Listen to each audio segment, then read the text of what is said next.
कोई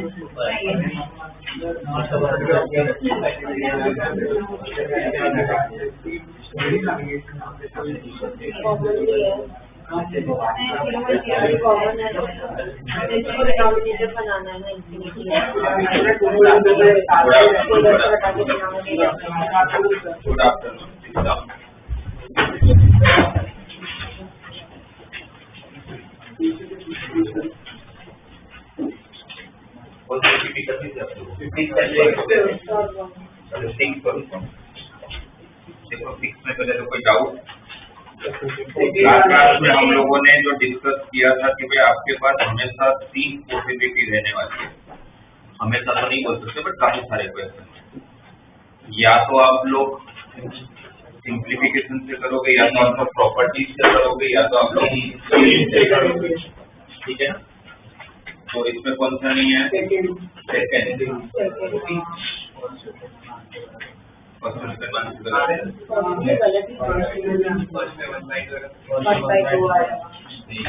का 1/2 आंसर है।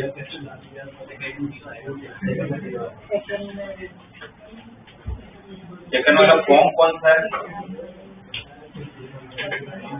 सेकंड वाले का फॉर्म कौन सा है? तो यूलर फॉर्म से होगा। नहीं वैसे नहीं बोला। आपको जब 0/यहाँ फॉर्म कौन सा है तो आपको इंडिटरमिनेट फॉर्म बताना है। कौन सा फॉर्म है? 0/0। तो 0/0 का इनवर्स लगा देते हैं। e raised to थीटा का differentiation, e raised to minus theta का, minus theta, right, 2 cos theta का, माइनस 2 sin थीटा 4 का, 0 divided by 3 theta square, right. इसको देख के इतना तो समझ पा रहे कि अगर अभी मुझे अगर वापस 0/0 का फॉर्म है तो आपको कम से कम इसको जब पहली बार किया था तभी से समझ में आ गया था इसमें कम से कम आपको कितनी बार करना पड़ेगा? 3 बार तो करना पड़ेगा, राइट। तो आप या तो सीरीज मतलब डिफरेंशिएट करते हुए तो छोटा है तो कोई प्रॉब्लम नहीं है, पर मेरी सर्किट से ज्यादा इजी होता है सीरीज पुट कर लेते हैं, पर ठीक है चलो छोटे से डिफरेंशिएट कोई फर्क नहीं पड़ता। e raised to theta plus e raised to minus theta minus 2 cos theta divide by वापस 0/0 का फॉर्म है, वापस एक बार differentiate e raised to theta का e raised to theta, e raised to minus theta का minus e raised to minus theta plus 2 sin theta divided by. अब देखोगे तब कोई फॉर्म नहीं, और अब जरूरत भी नहीं है फॉर्म की, तो थीटा को 0 रख लो directly. e raised to 0 1, e raised to 0 1 ही होगा, ये 0 हो जाएगा, तो 0/6 तो आंसर 0 होगा। तो गलत आंसर गलत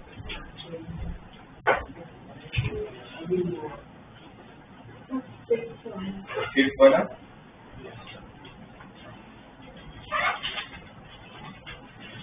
कौन सा फॉर्म है? तो दैट मीन डिफरेंशिएट करो। अब यहाँ पर वेरिएबल कौन है और कांस्टेंट कौन है? f of a constant, variable है, f of a, g of a, ये सब कुछ कांस्टेंट है, सही है। इसका जब आप डिफरेंशिएट करोगे तो limit of x tending to a g of x का differentiation g dash of x into f of a constant है minus g of a constant है f ऑफ x का f dash of x divided by बाकी सब directly इसको ये रख लो, कोई टेंशन ही नहीं है। क्या हो जाएगा? g dash of a into f of a minus g of a into f dash of a, और अब देखोगे तो आपको सारी वैल्यू दिया हुआ है। g dash of a is given to f of a is given to g of a is given -1 और f dash of a is given 1, तो 4 + 1 5। इसमें डायरेक्टली जरूर है तो 6 वाला कौन सा फॉर्म है? 0/0 फॉर्म है। आपको देखो इसको कैसे इजी कर सकते हो आप लोग, इजी कैसा है नहीं सीरीज तो ठीक है, बात की बात है। उसके पहले देखो आपका क्वेश्चन है limit of x tending to 0 x² + 2 cos x - 2 upon x into sin³ x, सही है ना? अब देखो वैसे तो 0/0 का फॉर्म है, इसमें प्रॉपर्टी यूज कर नहीं सकते, इसमें सिंप्लीफाई हो नहीं सकता। सिंप्लीफाई इसलिए भी नहीं हो सकता, देखो एक अलजेब्रिक टर्म में, ट्रिग्नोमेट्रिक टर्म में कांस्टेंट है, साथ में सिंप्लीफाई कुछ नहीं कर पाओगे आप। प्रॉपर्टी ऐसी कोई है नहीं कि अलजेब्रिक और ट्रिगो दोनों साथ में यूज होता हो, तो अब आपके पास दो ही ऑप्शन है, या तो सीरीज या तो फिर एल हॉस्पिटल। और अगर मैं अभी एल हॉस्पिटल लगाऊंगा तो नीचे आप लोगों को इसको प्रोडक्ट रूल लगाना पड़ेगा, और प्रोडक्ट रूल लगाओगे तो टर्म्स बढ़ाएंगे, कम तो नहीं होंगे। दूसरी बात क्यूब है, तो कम से कम आपको 3 बार डिफरेंशिएट करना पड़ेगा। तो आप क्या करिए कि आप वेरिएबल्स को कम करवाने की ट्राई करिए। लिमिट जब अप्लाई करोगे तो हर जगह लिमिट अप्लाई होगा, तो लिमिट यहाँ हर जगह जब अप्लाई हो रहा होगा तो लिमिट जब यहाँ अप्लाई होगा तो यहाँ तो प्रॉपर्टी काम कर सकता है। लिमिट अगर मैं लगाऊंगा तो आपका एंगल 0 हो रहा है, तो फिर नीचे क्या चाहिए प्रॉपर्टी के हिसाब से x³ से x³ से आपने डिवाइड नहीं होगा, x³ से आपने यहाँ पर x⁴ हो जाएगा। अब वो लिमिट जब अप्लाई होगा तो लिमिट यहाँ पर भी अप्लाई होगा, लिमिट यहाँ पर भी अप्लाई होगा, पर जब यहाँ अप्लाई होगा तो इसका आंसर 1 हो जाएगा। तो वो 1 हो गया, तब आपके पास यही क्वेश्चन में नीचे अब ट्रिग्नोमेट्रिक टर्म रहा ही नहीं, अब सिर्फ क्या रहा x⁴ रहेगा। समझ आया जो किया होगा मैंने, लिमिट आपने दोनों में लगाया तो इसका आप डायरेक्टली रख नहीं सकते, बट यहाँ तो प्रॉपर्टी यूज हो रही है, इसका तो आंसर 1 हो गया। अब आप लोग फिर भी एल हॉस्पिटल लगाओगे तो थोड़ा इजी हो जाएगा, बिकॉज आप नीचे प्रोडक्ट रूल की जरूरत नहीं है। फाइन, एक बार एटलीस्ट डिफरेंशिएट कर लो, फिर सीरीज लगा लेना। x² का डिफरेंशिएट 2x 2 cos x का -2 sin x, नीचे x⁴ का 4x 2x को कुछ नहीं करता, sin x की सीरीज सारे ही ऑड पावर। लास्ट क्लास में और भी थोड़ी सीरीज बता दिया था जो आपको याद रखना है। ये आपके sin x की सीरीज है, कहां तक जाते हैं सीरीज इनफाइनाइट। तो अगर इनफाइनाइट तक गया, इसका फर्स्ट टर्म क्या होगा 2x, वो 2x और ये वाला 2x कैंसिल, बाकी जितने भी टर्म आपको दिख रहे हैं उसमें से कॉमन क्या वो x³ और x³ कैंसिल हो जाएगा। तो आपके पास बचेगा क्या, limit of x tending to 0, जो बचेगा वही लिख रहा हूँ मैं, डायरेक्टली लिख रहा हूँ, x³ कॉमन निकल के इससे सब कैंसिल हो गया होगा, बाकी सब में x बचा होगा, लिमिट लगाऊंगा तो बाकी सारे 0 हो जाएंगे, ये माइनस और ये माइनस प्लस, तो +2/3 फैक्टर नीचे आएगा, तो 6 4 24, तो आंसर है। तो थोड़ा इजी कर सकते हो आप लोग इसको।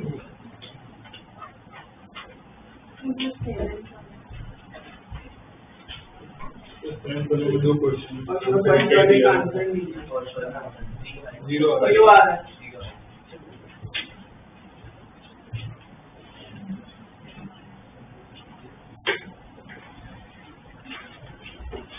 तो वो फर्स्ट वाला जब देखेंगे तो है तो कौन सा फॉर्म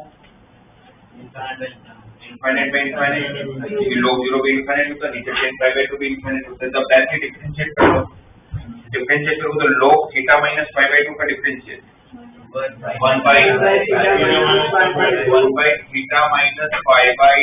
into 1, तो थीटा का 1 π/2 का 0, नीचे tan थीटा का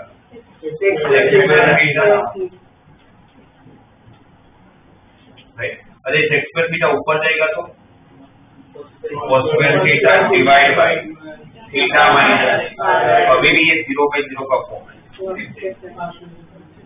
अभी भी कौन सा फॉर्म है, तो वापस एक बार डिफरेंशिएट करो, cos² थीटा का -2 cos थीटा इनटू, और थीटा की जगह पर 1, मतलब थीटा का डिफरेंशिएट 1 π/2 का 0, तो लिमिट लगा सकता हूँ। तो जब लिमिट अप्लाई करूंगा तो cos π/2 की वैल्यू 0, sin π/2 1 होने पर क्या फर्क पड़ता है, पूरा तो 0 हो जाएगा। उसका आंसर दिया नहीं है वहां पर 0 होगा। सर 14 कौन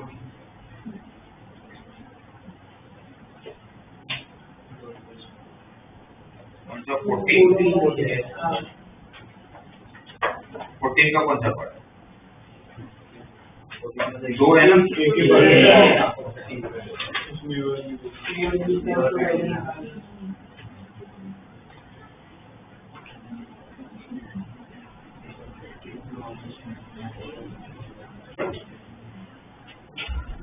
लास्ट क्लास में हमने एक्जिस्टेंस ऑफ लिमिट पे काम कर रहे थे, अपने डिस्कशन चल रहा था। कौन से फंक्शन का लिमिट एग्जिस्ट करता है? RHL इक्वल टू LHL, और लिमिट उन्हीं का होता है जो इंडिटरमिनेट फॉर्म में होगा। लिमिट हर एक का तो होगा नहीं, लिमिट से किसका होगा? जो इंडिटरमिनेट फॉर्म में होगा। तो जो इंडिटरमिनेट फॉर्म में होगा,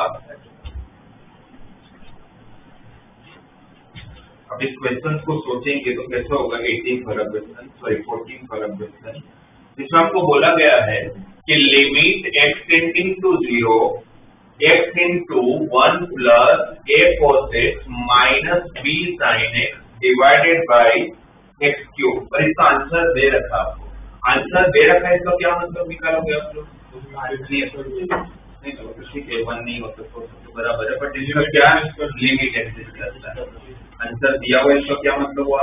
लिमिट एग्जिस्ट करता है। लिमिट अगर एग्जिस्ट करता है तो ये हर स्टेप में आपको इंडिटरमिनेट फॉर्म देना चाहिए। अब एक कौन सा फॉर्म है? अगर मैंने एक को 0 का तो 0 साइन 0 भी 0 नीचे भी 0, तभी तो ये इंडिटरमिनेट फॉर्म है। आप इसको डिफरेंस, अगर इंडिटरमिनेट फॉर्म है तो थोड़ा लगेगा, आप इसको डिफरेंशिएट करो, नीचे आएगा ऊपर, यहाँ पर लगेगा प्रोडक्ट x ऐसी 1 plus a cos x minus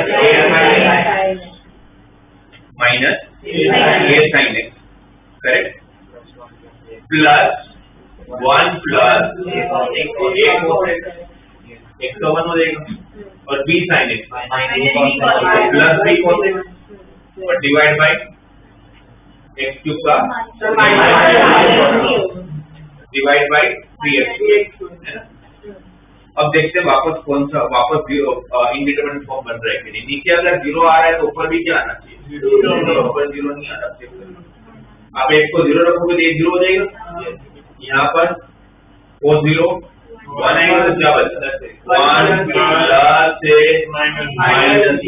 but अगर इसका आंसर दे रखा है मतलब ये इंडिटरमिनेट फॉर्म बनना ही चाहिए, क्योंकि लिमिट एग्जिस्ट करना है, और लिमिट तभी एग्जिस्ट करेगा तो वो इंडिटरमिनेट फॉर्म होगा।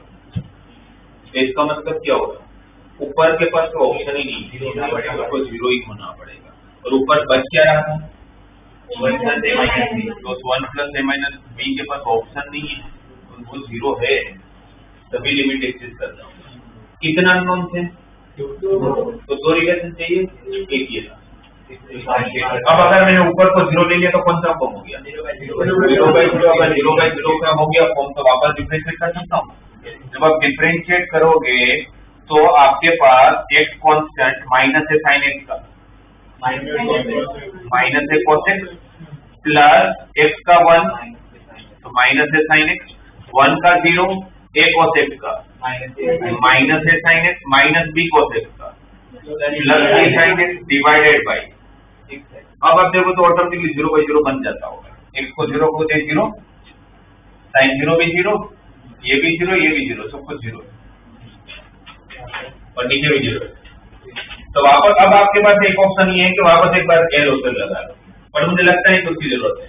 इसकी जरूरत इसलिए नहीं है क्योंकि ये x सबके साथ डिवाइड में जाएगा, जब सबके साथ डिवाइड में जाएगा तो ये x और ये कैंसिल हो जाएगा, तो तब डायरेक्टली लिमिट लगा लो, तो टेंशन ही नहीं है। तो क्या आंसर आएगा? वैसे 1/6 को बाहर ही ले लेता हूँ, माइनस है, समझ आया? x पर x पर हुआ, cos 0 की वैल्यू 1 होगी, यहाँ पर sin x पर x 1 हो जाएगा प्रॉपर्टी के हिसाब से, क्या बचेगा?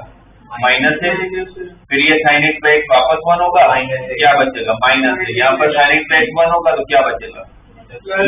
और इसका आंसर तो मैं ऑलरेडी गिवन है। यहाँ पर क्या रहेगी आपके पास? b minus 3a equal to 6। ये आपका फर्स्ट रिलेशन है, ये आपका सेकंड रिलेशन है। आपके पास 2 अननोन थे, 2 रिलेशन की जरूरत थी, 2 रिलेशन आ गए, करेक्ट। इसको अगर सोल्व कर लिया जाए तो यहाँ पर एक काम कर, इसको 3 से मल्टीप्लाई कर तो क्या हो जाएगा? 3a minus 3b equal to -3 और +3 को तरफ शिफ्ट कर दिया, ऐड करूंगा तो ये और ये cancel, b minus 3b minus 2b equal to 3, तो b इक्वल टू -3/2। अगर कैलकुलेशन मिस्टेक नहीं है तो b को -3/2 आना चाहिए, सही है। तो b को -3/2 रख दूंगा, उस तरफ शिफ्ट कर लेता हूँ, -3a इक्वल टू 6 प्लस 3/2, तो 15/2, तो a इक्वल टू -5/2। तो आपको ऐसे क्वेश्चन में हर स्टेप में देखते जाओ, जहां इंडिटरमिनेट फॉर्म नहीं बना तो उनको कंपल्सरी बनना ही पड़ेगा। तो एक आध दो रिलेशन वहीं से मिल जाए तो होंगे, बाकी सोल्व करते जाओ एक आध रिलेशन और मिल जाएंगे।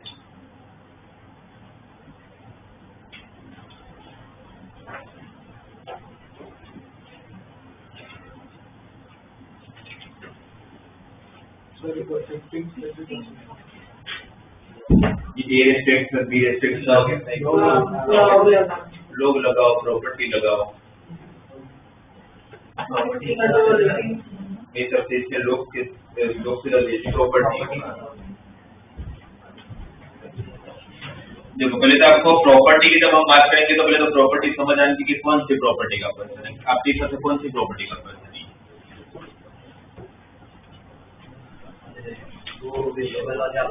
राइट, तो लास्ट वेरिएबल है टू वेरिएबल है, तो आपको आपके पास टोटल कितनी प्रॉपर्टी? 10 प्रॉपर्टी मेरे ख्याल से 10 है ना।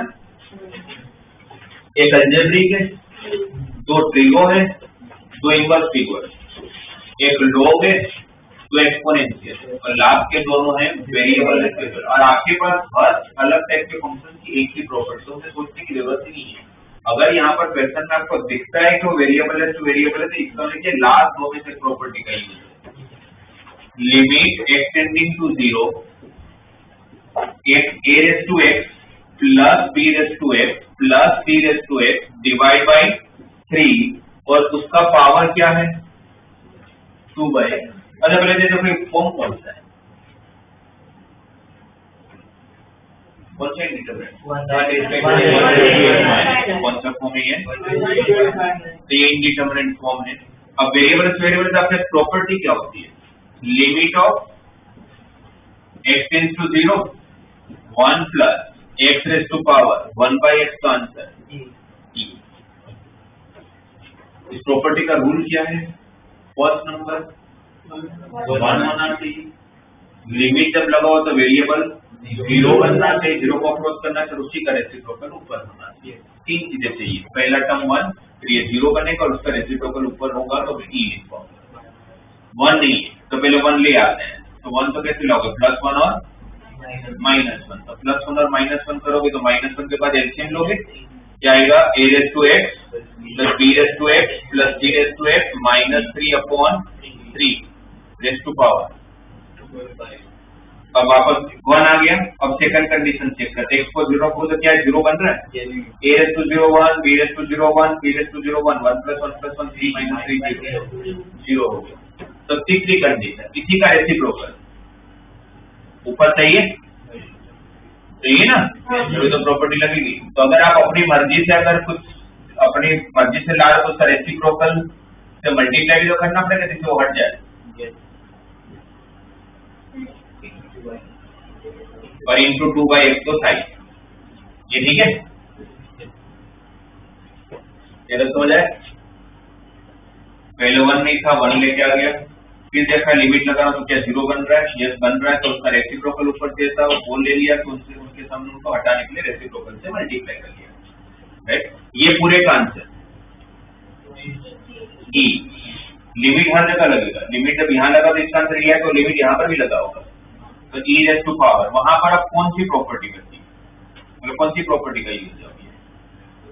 a raised to x plus b raised to x plus c raised to x -3/x। आपके पास जो लिस्ट ऑफ प्रॉपर्टीज उसमें बताओ कौन सी प्रॉपर्टी की बात हो रही है? एक्सपोनेंशियल की प्रॉपर्टी की बात हो रही है। जब वो फंक्शन ही आइडेंटिफाई कर पाओगे तो फिर प्रॉपर्टी का कोई मतलब नहीं है। जब मैंने देखा a raised to x मतलब एक्सपोनेंशियल, एक्सपोनेंशियल की प्रॉपर्टी क्या होती है? Limit of extending to 0 a raised to x -1/x आए तो आंसर। इस प्रॉपर्टी के हिसाब से a raised to x के साथ कौन चाहिए? -1 चाहिए,